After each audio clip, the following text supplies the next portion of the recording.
مشائخ کبار اس مسئلے میں کیا فرماتے ہیں کہ پیر صاحب محفل کرواتے ہیں سلسلہ صیفیہ کی، اور محفل میں جن سالکوں کو کشف ہوتا ہے ان کو کہتے ہیں کہ کشف میں جو کچھ انہوں نے دیکھا ہے وہ سب لوگوں کے سامنے بیان کریں۔ کہتے ہیں تمہاری ایمان کو تازہ کرنے کے لیے ایسا کرنے لگتا ہوں، کرامت نہیں دکھا رہا۔ کوئی کہتا ہے کہ میں نے خانہ کعبہ کا طواف کیا علی ھذا القیاس، کیا ایسا کرنا جائز ہے؟ ہم نے آپ کو یا مبارک صاحب کے بارے میں تو نہیں سنا کہ کبھی ایسا کیا ہو، آپ اس میں رہنمائی فرمائیں۔ یہ جو اپنی مریدوں سے سالکین سے اگر کشوف کی بیان کرواتے ہیں یا واقعات کے بیان کرواتے ہیں تو اس میں شرط یہ ہے کہ وہ تحدیث نعمت کے لیے ہو،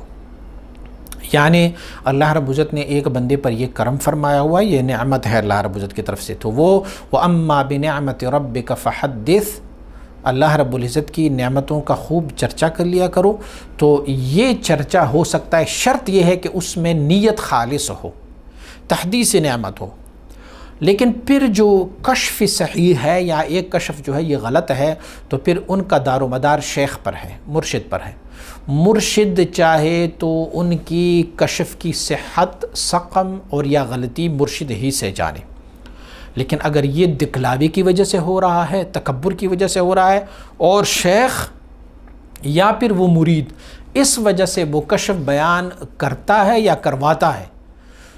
کہ لوگ میری طرف جذب ہو جائیں، لوگ میری طرف مائل ہو جائیں، لوگوں کے اٹریکشن میری طرف آ جائیں کہ بھئی ان کی صحبت میں لوگوں کو ایسی کشوف ہو جاتے ہیں، تو اگر یہ تکبر یا انانیات یا دکھلاوی کی وجہ سے ہو تو یہ قطعاً ممنوع ہے۔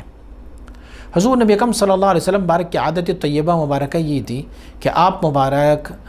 صبح فجر کے بعد اکثر و بیشتر اپنے صحابہ کرام رضوان اللہ علیہم اجمعین سے پوچھا کرتے تھے کہ آج کسی نے کوئی خواب دیکھی ہے، اور کسی نے اگر کوئی خواب دیکھا ہو تو پھر وہ حضور کی بارگاہ میں علی الاعلان اسے حضور کی بارگاہ میں عرض کیا کرتے ہوتے تھے۔ آپ نے حضرت بلال رضی اللہ عنہ کی اذان جو شروع ہوئی ہے اس کے بارے میں آپ نے سنا ہوگا کہ وہ بھی ایک خواب ہی تھا، اور حضور نبی اکرم صلی اللہ علیہ وسلم مبارک کو صحابی مبارک آتے ہیں اور ان کو عرض کرتے کہ یا رسول اللہ صلی اللہ علیہ وسلم میں نے ایک خواب دیکھی، تو وہ خواب بیان کرنا بھی مجمع صحابہ میں رہا۔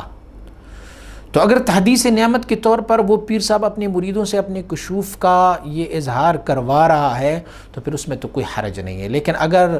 اپنی بڑائی اور اپنی تکبر اور ریا کی وجہ سے کہ لوگ یہ سمجھیں کہ فلاں کی صحبت میں جب لوگ جاتے ہیں تو ان کو ایسی کشوف ہو جاتے ہیں تو یہ ممنوع ہے۔ رہ گئی آپ نے کہا کہ میں نے آپ کے بارے میں یا مبارک صاحب کے بارے میں نہیں پڑھا، تو میں آپ کو بتاتا ہوں کہ مبارک صاحب علیہ الرحمہ کی بارگاہ میں بہت سارے لوگ اپنی کشوف کا اظہار کیا کرتے ہوتے تھے، اور باقاعدہ حضور مبارک صاحب علیہ الرحمہ ان سے پوچھا کرتے ہوتے تھے۔ افغانستان کے مبارک صاحب کے ایک خلیفہ تھے محمد عالم، تو محمد عالم صاحب جو ہوتے تھے وہ بہت زیادہ کشوف دیا کرتے ہوتے تھے۔ مبارک صاحب علیہ الرحمہ اکثر و بیشتر ان سے اپنی محافل میں پوچھا کرتے ہوتے تھے کہ اونچی آواز میں یہ بتاؤ کہ کیا دیکھا تم نے۔